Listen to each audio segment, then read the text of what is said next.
Pessoal, o nosso papo agora é sobre a polaridade das moléculas. Ou seja, saber se as moléculas têm polos ou não. Em outras palavras, elas são polares ou apolares. Para você conseguir entender isso, é importante você conhecer um conceito chamado eletronegatividade. Eu coloquei até a definição aqui, ó. É a capacidade de atrair elétrons de uma ligação química. O que significa isso? Eu peguei como exemplo a molécula de HCl, que é a substância que vai dar o ácido clorídrico presente no estômago. A ideia é assim, ó, tem esse parzinho de elétrons, que é a ligação química que une eles. O que acontece? O cloro tem a sua eletronegatividade, o hidrogênio tem a dele. O que significa isso? Que o cloro puxa os elétrons da ligação para sua direção e sentido. Representa até por esse vetor. O tamanho desse vetor indica a eletronegatividade do cloro, a intensidade do puxão. O hidrogênio também puxa na sua direção e sentido. Ele tem a eletronegatividade dele, mas é bem menorzinha que a do cloro. É uma eletronegatividade pequena. A gente fala que o cloro é mais eletronegativo que o hidrogênio. Bom, pessoal, mas qual que é a consequência disso? É como se fosse um cabo de guerra, e aqueles que a gente brinca puxando a corda. Como o cloro conseguiu ganhar do puxão, esses elétrons ficam mais próximos do cloro. Se tem acúmulo de elétrons na região do cloro, aqui fica negativo. Aqui fica negativo, aqui fica carência, aqui fica positivo. A molécula de HCl tem polos. Ela é polar. Agora, vamos dar nome bonitinho para isso? Repara que eu fiz um somatório vetorial. E a resultante deu na direção e sentido do cloro. É por isso que teve acúmulo de elétron aqui. Essa resultante ganhou um nome. Ela chama de momento dipolar resultante. Vai assustar com esse nome. O momento dipolar resultante é a resultante dos puxões aqui envolvendo a eletronegatividade dos átomos. Como o momento dipolar resultante deu diferente de zero, a gente fala que a molécula é polar. Então, quando que a molécula é polar?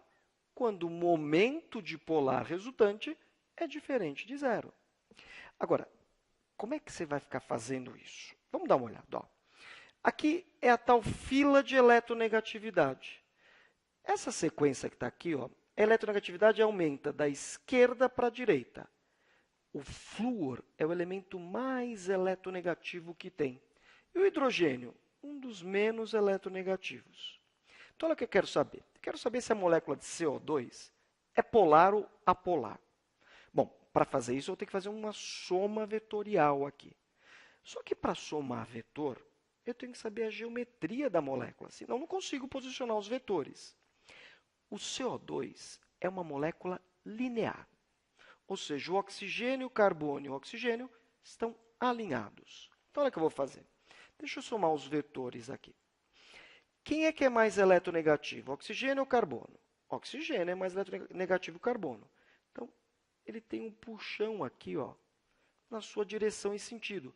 Os elétrons são puxados para cá. Só que, diametralmente oposto, tem outro oxigênio fazendo a mesma coisa, puxando com a mesma intensidade, o oxigênio. Como a molécula é linear, esses puxões se equivalem.